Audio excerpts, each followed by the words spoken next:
इतिहास में हम जाएंगे तो इस देश की हिंदू मुस्लिम और सभी वर्गों ने मिलकर के देश की आज़ादी के लिए संघर्ष किया, लड़ाई लड़ी और उसका परिणाम ये हुआ कि हमें अपना संविधान बाबा साहब भीमराव अम्बेडकर जी ने दे दिया। ये आज सत्ता में वही ताकतें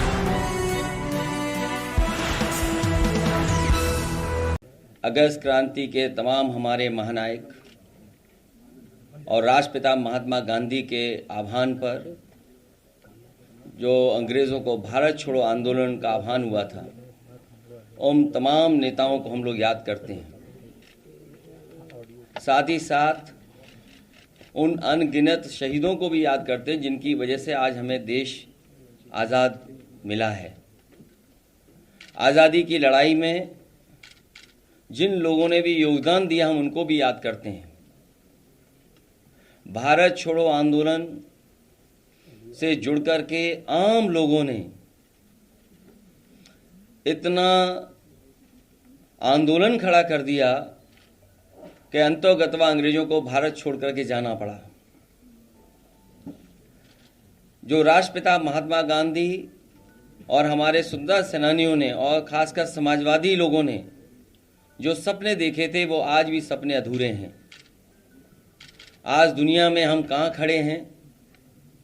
गरीबी में, बेरोजगारी में, प्रेस की आज़ादी में, लोकतंत्र के गिनती में, या जो सुविधाएं मिलती हैं आम जनता को, वो हम कहाँ खड़े हैं? आज भी हम महसूस करते हैं कि जो राष्ट्रपिता महात्मा गांधी और समाजवादियों ने सपने देखे थे, वो पूरे नहीं हुए हैं। इन 11 संकल्पों के साथ लगातार समाजवादी लोग काम करते रहेंगे, जिससे न केवल उत्तर प्रदेश बल्कि देश की जनता को हम आगे बढ़ा सकें, उन्हें खुशहाली के रास्ते पर ला सकें।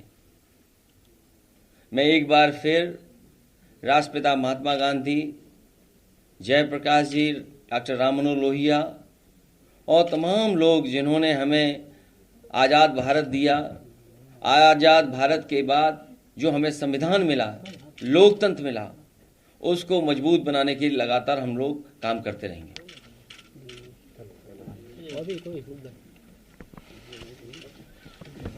अगली सवाल है, सदन में आपको मुख्यमंत्री लेकर के आ रहे हैं, मुझे खुशी है इस बात की कि भारत छोड़ो आंदोलन में अगर उसके इतिहास में हम जाएंगे तो इस देश की हिंदू मुस्लिम और सभी वर्गों ने मिलकर के देश की आज़ादी के लिए संघर्ष किया, लड़ाई लड़ी और उसका परिणाम ये हुआ कि हमें अपना संविधान बाबा साहब भीमराव अम्बेडकर जी ने दे दिया।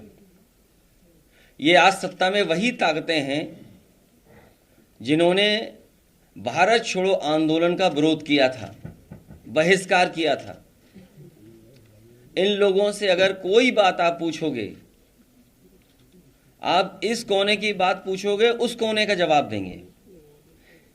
जो सदन में है, सवाल ये था कि जो नई पॉलिसी लाई जा रही है और जिस तरीके से पिछले 5-6 साल में और खासकर 2017 से लेकर के 2022 तक 15 साल की एज ग्रुप के जो बच्चे हैं, जो नई पीढ़ी आ रही है, उसके भविष्य के लिए, उसके रोजगार के लिए, उसकी नौकरी के लिए आपने क्या कदम उठाए हैं?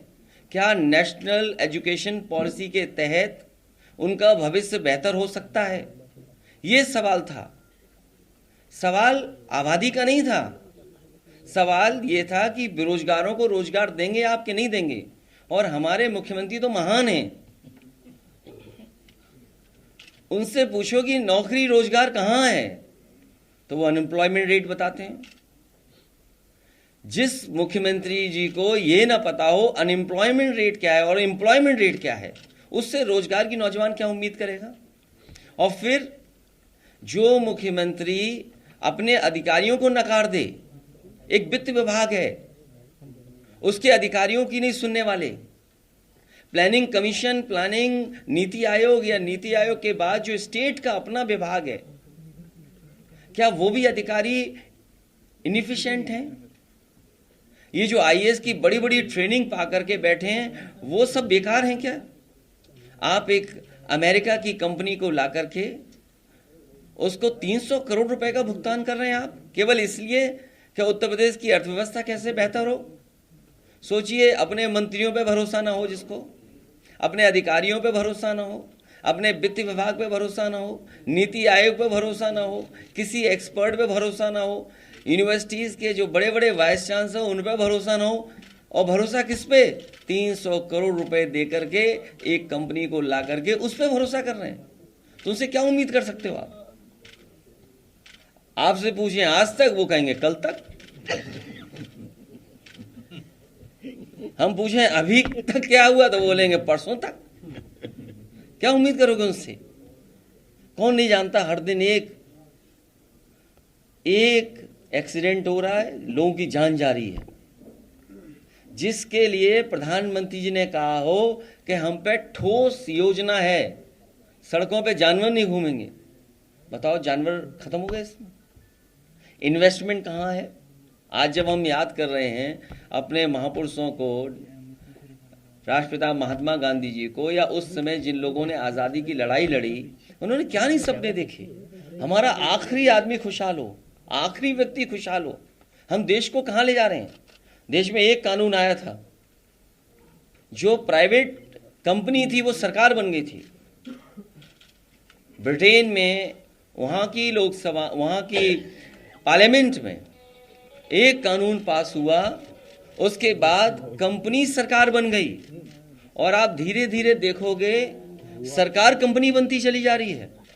आपके एयरपोर्ट बिक गए, आपकी प्राइवेटाइजेशन हर क्षेत्र में आ रहा है। बड़े बड़े जब बिक गए तो अब क्या बेच रहे हैं? CSC क्या बेच रहे हैं? डेयरी क्या बेच रहे हैं? छोटे मोटे गेस्ट हाउस क्या बेच रहे हैं? मंडी। जिस सरकार ने अपने पूरे 6 साल के कार्यकाल में एक मंडी न बनाई हो, जिसने एक जिला अस्पताल न बनाया हो, क्या उससे उम्मीद करोगे राष्ट्रपिता महात्मा गांधी के देखे हुए सपने को पूरा करेंगे? बाबा साहब भीमराव अम्बेडकर जी ने संविधान को दिया, उसको मानेंगे? या समाजवादी नेताओं का, जयप्रकाश जी, डॉक्टर राममोहन लोहिया, या जो नेताजी रास्ता दिखाया उसको आगे बढ़ाएंगे? क्या ये क्या उम्मीद करोगे इनसे आप? इसलिए एक बार फिर हम अपने सभी लोगों को याद कर करके, और जिस तरीके से हिंदू मुस्लिम एकता के साथ अंग्रेजों को भगाया गया था, आने वाले समय में हम सब लोग एक होकर के, किसान, नौजवान, व्यापारी, माताएं, बहनें और सभी हिंदू मुसलमान भाई एक होकर के इस भारतीय जनता पार्टी को हटाने का काम करेंगे। और इन 11 संकल्पों पर हम लोग काम करेंगे, जहां इंडिया और PDA मिलकर के भारतीय जनता पार्टी को देश से हटाने का काम करेंगे। अविश्वास में अभी तक ईडी नहीं पहुंची, आप क्या कहेंगे? इस तरीके की बात कह रहे हैं। क्या आदमी हो आप भी? अरे इन सबसे हम लोगों की बहुत पुराना गठबंधन है, 30 साल पुराना गठबंधन है, CBI से, ED से, इनकम टैक्स से। अरे गठबंधन है, अगर बीजेपी का गठबंधन है तो हमारा भी गठबंधन है। आपको दुख नहीं होता कि रिवर फ्रंट, जिन्होंने कहा नदियां साफ कर देंगे, रिवर फ्रंट कैसा बर्बाद पड़ा हुआ है बताइए आप। जब इनको अपने आयोजन करने होते हैं तो साफ सुथरा कर लेते हैं। क्या अपनी आंखों से नहीं देखा आपने? और फिर आपकी हिम्मत नहीं होती ये पूछने के लिए कि बुंदेलखंड में मिसाइल कब बनेगी। अरे आपको सवाल पूछना चाहिए मुख्यमंत्री जी से कि आप बुंदेलखंड में गए और कहा कि मिसाइल बनेंगी, बताओ मिसाइल कब बनेंगी? आप बताओ हमें, कोई अगर मिसाइल बन गई हो तो बताओ हमें आप। क्या आपने नहीं पता आपको? और इसीलिए डेलॉयट को 300 करोड़ दे दिए और आपको भी पैकेज दे दिया। इसीलिए आप भी डिफरेंशिएट नहीं कर रहे हो कि मैंने सवाल किस पे पूछा था। मैंने ये पूछा था कि 15 साल के एज ग्रुप के जो बच्चे हैं उनके भविष्य के लिए क्या सोच रहे हैं आप।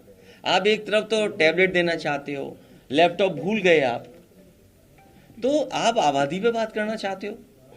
जिस दिन आप पढ़ा लिखा दोगे और नौकरी रोजगार दे दोगे, उसी दिन आबादी कम हो जाएगी।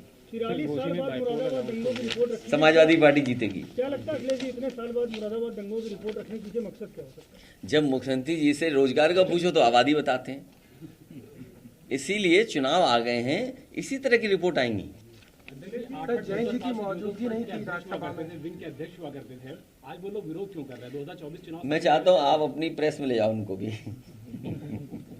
सर दिल्ली सेवा में जैन जी की मौजूदगी नहीं थी दिल्ली सेवा में। कभी कभी व्यक्तिगत और पारिवारिक कुछ इस तरह के मसले होते हैं जिस वजह से कई लोग नहीं सदन पहुंच पाते। अखिलेश जी, परिवार पीडीए के 11 संकल्प आज बता रहे हैं आप कि ये इंडिया और पीडीए, पीडीए इंडिया के अंडर पीडीए। पीडीए के 11 संकल्प आपने बताए हैं। पीडीए की नई परिभाषा उप मुख्यमंत्री ने अभी दी है। वो कह रहे हैं कि परिवारवाद डेवलपमेंट अथॉरिटी है पीडीए दरअसल। आपको जेनेसिस पार्क जाना चाहिए। जेनेसिस पार्क में जेनेसिस मिश्र जी की प्रतिमा लगी है। उन्होंने अपना पूरा जीवन गुजार दिया पीडीए के पक्ष में। मोहन सिंह जी पूरा जीवन उन्होंने लगा दिया पीडीए को आगे बढ़ाने में। ब्रजभूषण तिवारी जी, एक लंबा इतिहास हम उत्तर प्रदेश का और समाजवादियों को बता सकते हैं। पीडीए पे कभी नहीं बोलेंगे ये, क्योंकि ये पीडीए वालों को शूद्र समझते हैं, इसलिए पीडीए का जवाब इनके पास नहीं है। जिन्होंने बोला है उनसे कहिए कि वाइस चांसलर में पीडीए कहाँ है।